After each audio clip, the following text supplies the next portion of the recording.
Hello everyone, मेरा नाम है doctor Daya Borgaonkar, gynaecologist and fertility specialist, Ojas hospital Wagholi. तो आज हम जानेंगे एक्टोपिक प्रेगनेंसी के बारे में।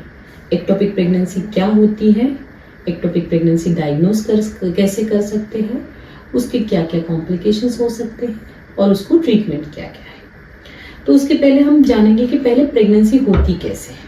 तो हम ये यूट्रस के मॉडल पे पहले समझ लेते हैं कि प्रेगनेंसी कैसे होती है।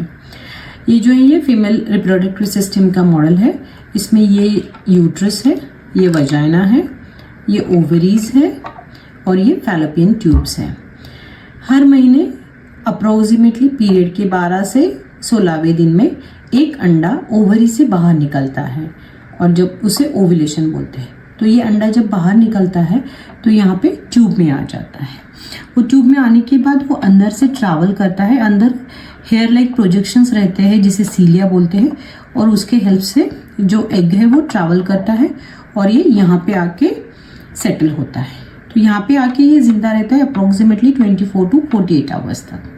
तभी जब इंटरकोर्स होता है तो स्पर्म्स सीमेन जो है यहाँ पे गिरता है और यहाँ से स्पर्म्स जो रहते हैं वो ऊपर ट्रैवल करते हैं फीमेल रिप्रोडक्टिव ट्रैक्ट में और ये अंदर का एक रास्ता रहता है जिसे कॉर्नी बोलते हैं।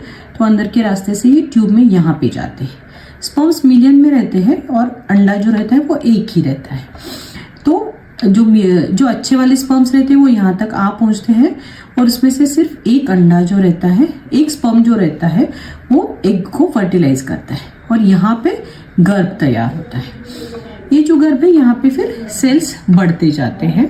अप्रोक्सीमेटली सेकेंड डे को ये 2 to 4 सेल स्टेज में रहता है।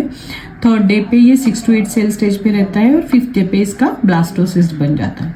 तो यहाँ से फिर वो ट्रैवल करता है अंदर के रास्ते से, यहाँ पे कैविटी में आता है, यहाँ पे इम्प्लांटेशन होता है और यहाँ पे प्रेगनेंसी हमें समझती है पॉजिटिव है या नहीं है। तो ये अप्रोक्सीमेटली पीरियड के मतलब ओव्यूलेशन के 15 दिनों के बाद हमें समझ में आता है। कभी कभी किसी केसेस में क्या होता है कि बिकॉज ऑफ सम इन्फेक्शन और किसी और कारण की वजह से जो अंदर के जो ट्यूब के अंदर के जो सीलिया रहते हैं वो अच्छे से काम नहीं करते। इसलिए जब यहाँ पे ये जो गर्भ तैयार होता है वो यहाँ से ट्रैवल ही नहीं करता और वो यहीं पे बढ़ता है। तो यहाँ पे जो बढ़ता है तो यहाँ पे इसको बढ़ने के लिए जगह कम रहती है।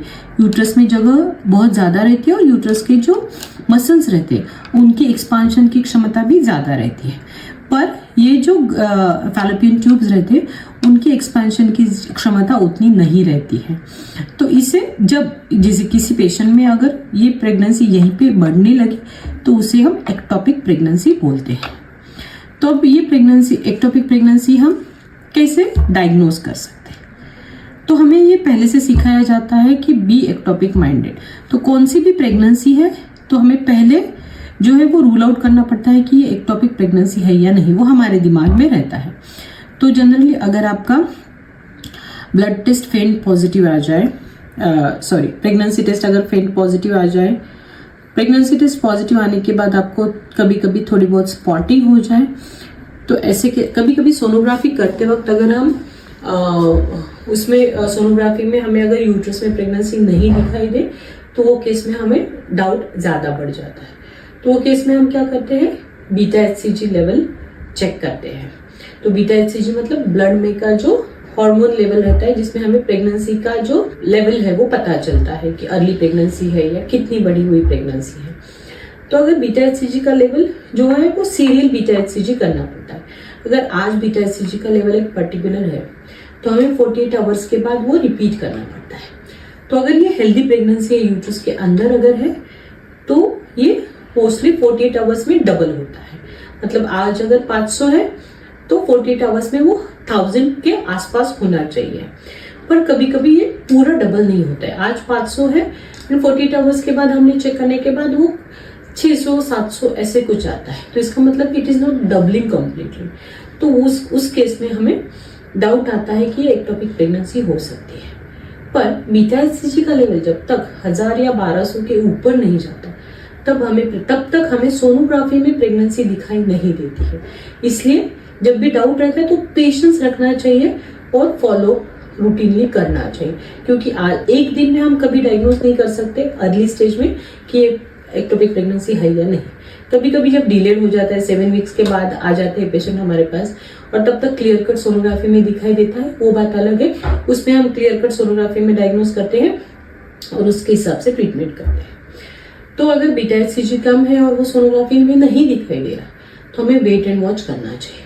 तो इस केस में हमें देखना चाहिए एब्डोमिनल पेन तो नहीं होता पेशेंट को, चक्कर वगैरह तो नहीं आती, ये सारी चीज़ें हमें देखनी चाहिए। पेशेंट का ब्लड प्रेशर कैसा है, पेशेंट का पल्स रेट कैसा है, ये सारी चीज़ों पे हमें ध्यान देना चाहिए, क्योंकि एक्टोपिक प्रेगनेंसी जो रहती है वो थोड़ी सी रिस्की रहती है।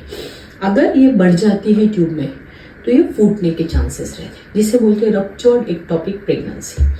और अगर ये प्रेगनेंसी फूट गई तो it can be dangerous to your life as well, क्योंकि ये फूटने के बाद जो यहाँ पे ऑलरेडी ब्लड सप्लाई ज़्यादा रहता है और ये फूटने के बाद ब्लीडिंग जो शुरू हो जाती है, जिसे बोलते हैं हीमोपेरिटोनियम, आपके एब्डोमेन में पूरा ब्लड हो जाता है, आपका जो ब्लड प्रेशर है वो कम हो जाता है, पल्स रेट बढ़ जाता है और आप शॉक में जा सकते हो।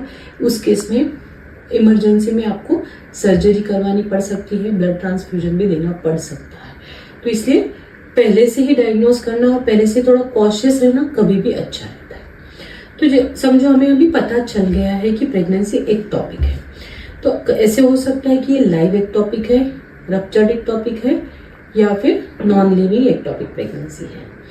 तो एक्टोपिक प्रेगनेंसी को ट्रीट करने के लिए अगर वो नॉन लिविंग एक्टोपिक है और अर्ली एक्टोपिक है तो 2 तरीके हैं। एक मेडिकली भी आप मैनेज कर सकते हो, मतलब कुछ मेडिसिन रहते हैं, वो देने के बाद जो वो प्रेगनेंसी की ग्रोथ होती है वो कम हो जाती है। हमें बीटा एचसीजी लेवल्स मॉनिटर करने हैं। अगर बीटा एचसीजी लेवल कम होके निगेटिव में आ गए तो इसका मतलब है कि वो प्रेगनेंसी ग्रो नहीं हो रही है और फिर ये प्रेगनेंसी का मेडिकल मैनेजमेंट हो गया। पर वो केस में रिस्क रहती है रप्चर की, वो केस में रिस्क रहती है फेल्यूर की, तो इसलिए हमें सीरियल मॉनिटरिंग बहुत ज़रूरी है। अगर प्रेगनेंसी बड़ी है, अगर प्रेगनेंसी लाइव है, तो वो केस में हमें उसका ऑपरेशन करना पड़ता है। ऑपरेशन करने के 2 तरीके हैं, एक तो लैप्रोस्कोपिक या फिर ओपन। और जहाँ पे लैप्रोस्कोपी अवेलेबल नहीं है वहाँ पे ओपन सर्जरी करते हैं, या फिर पेशेंट की सिचुएशन ऐसी नहीं है कि उसको लैप्रोस्कोपी के लिए ले सके, शॉक में है पेशेंट, बहुत ज़्यादा ब्लीडिंग हो गई है, हीमोग्लोबिन बहुत कम है, एनेस्थीसिया देने में रिस्क है, तो ये सारे केसेस में हम ओपन सर्जरी कर सकते हैं। या फिर पेशेंट अगर कंपैरेटिवली स्टेबल है, लैप्रोस्कोपी की सारे अरेंजमेंट्स अगर अवेलेबल है, लैप्रोस्कोपिक सर्जन अवेलेबल है, तो लैप्रोस्कोपिक करना ज़्यादा अच्छा रहता है। तो उसमें क्या करते हैं हम कि अंदर जाके देखते हैं कि क्या सिचुएशन है।